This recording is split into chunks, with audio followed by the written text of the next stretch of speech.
जनवादी socialist party के प्रदेश उपाध्यक्ष एवं जनवादी समाजवादी पार्टी गठबंधन के संभावित प्रत्याशी हसीब खान कई महीनों से उतरौला विधानसभा में ताबड़तोड़ जनसंपर्क कर रहे हैं।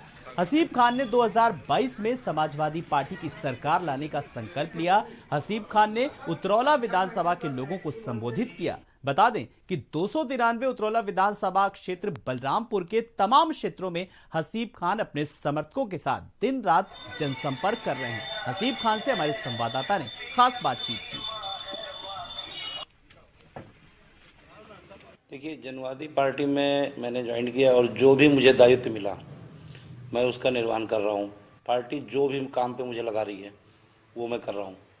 उतरौला विधानसभा मुझे भेजने का कारण यह है कि उतरौला विधानसभा सिर्फ हमें उतरौला विधानसभा नहीं जीतना है।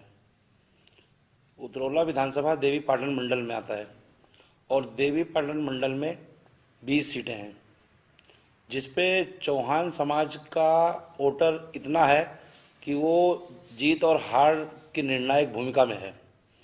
उतरौला जब से मुझे माननीय संजय सिंह चौहान जी ने, राष्ट्रीय अध्यक्ष जी ने जब से मुझे वहाँ भेजा है, चौहान समाज के लोगों में एक अलग सा जोश और उमंग आ गया है। मैं आपको दावे से कह सकता हूँ कि उतरौला विधानसभा नहीं, उतरौला विधानसभा में तो भाजपा की जमानत जब्त होगी। देवी पाटन मंडल की सभी 20 सीटें जीताकर माननीय अखिलेश यादव जी को मुख्यमंत्री बनाने का लक्ष्य है मेरा। देखिए, मेरा जन्म जो है उतरौला तहसील के मुजाना गांव में हुआ है। मैं वहीं पे खेल कूद के बड़ा हुआ हूँ। सब मेरे घर के लोग हैं, हिंदू हो या मुस्लिम। मुझसे मैं सिर्फ राजनीति के हिसाब से नहीं, मैं राजनीति में नहीं भी था तो भी किसी को कोई समस्या होती थी मैं आते थे मेरे पास, मैं मदद करता था। लेकिन राजनीति में नहीं होने की वजह से मैं फ़ोटो खिंचाना और कवरेज नहीं करता था।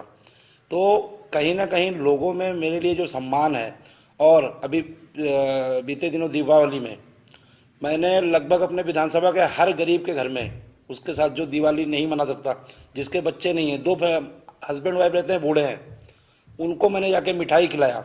कुछ लोगों को तो आंसू आ गए आँख से कि बेटा, आज़ादी के बाद पहली बार कोई प्रतिनिधि है जिसने दीपावली में हमारा मुंह मीठा कराया।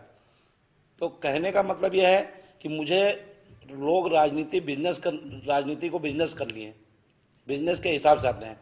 मैं सेवा के भाव से वहाँ गया हूँ और वहाँ के लोग, उन्हीं के बीच में मैं खेल कूद के बड़ा हुआ। वहाँ के लोग मुझे जानते हैं, हिंदू हो या मुस्लिम।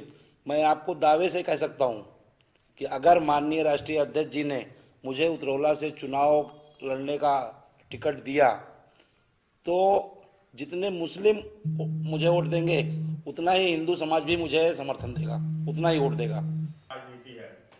ओवैसी को हर मुसलमान समझ चुका है कि वो बीजेपी की बी टीम है, और मैं कोई भी चीज़ बोलूँगा तो ऑन रिकॉर्ड बोलूँगा। ओवैसी की बी टीम लोग कहते हैं क्यों है। पहली बात, एक बात आप समझ लीजिए, वो 100 सीटों पे चुनाव लड़ रहे हैं। वो तेलंगाना और आंध्रा में कभी 100 सीटों पे चुनाव नहीं जीते, वो यूपी में आके 100 सीटों पे लड़ते हैं। समझ लो 100 सीटें अगर जीत भी लेते हैं तो क्या उनकी सरकार बन जाएगी? नहीं बनेगी। सरकार बनाने के लिए 202 सीटें चाहिए। तो इसका मतलब साफ है कि वो सरकार बनाने के लिए चुनाव नहीं लड़ रहे। फिर किस लिए लड़ रहे हैं? फिर लोग कहेंगे कि सरकार में भागीदारी के लिए लड़ रहे हैं।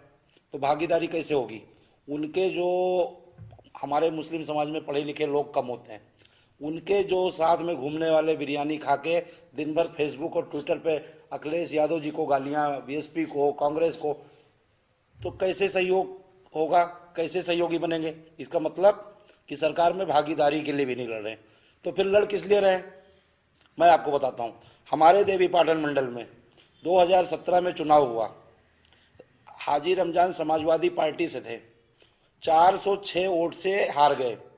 एमआईएम ने अपना एक कैंडिडेट खड़ा कर दिया वहाँ, उसने 25 वोट ले लिया और बीजेपी वहाँ जीत गई। तो लोग समझ चुके हैं ये किस मुद्दे से यहाँ हैं। इनका काम यही है कि कैसे समाजवादी पार्टी को हराना है, कैसे बीजेपी को जिताना है।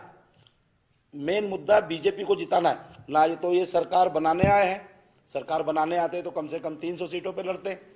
सहयोगी भी किसी के नहीं हो सकते हैं, इनके फेसबुकिए जो हैं बेचारे हमारे समाज में पढ़े लिखे कम होते हैं, वो टोपी और दाढ़ी देख के उनके पीछे पागल। लेकिन उनको ये समझना चाहिए कि मुसलमान का मसीहा बनने के लिए कोई ज़रूरी नहीं है राजनीति में मिले, वो मदरसों में मिलेगा, वो खानखा में मिलेगा, वो मुसलमान का रहबर सियासत में नहीं मिलेगा। उनको समझना चाहिए ये लोकतंत्र है, यहाँ सबको लेके जो चलेगा, सबकी बात करेगा, वो असली हीरो है। किसी एक कम्युनिटी को लेके चलने वाला वो हो नहीं सकता है। हिंदुस्तान की सियासत में उसका कोई रोल नहीं है। 400 प्लस सीटें आएंगी और माननीय अखिलेश यादव जी 2022 में मुख्यमंत्री बनने जा रहे हैं। वैसी और ये कुछ नहीं चलेगा। मुसलमान बहुत समझदार है, उसने बंगाल भी देखा है, उसने बिहार भी देखा है, और वह हैदराबाद का तेलंगाना भी देखता है कि जहाँ पे तुम रहते हो वहाँ 100 सीटें कभी नहीं जीत सके और उत्तर प्रदेश में 100 सीटें लड़ने आए हो।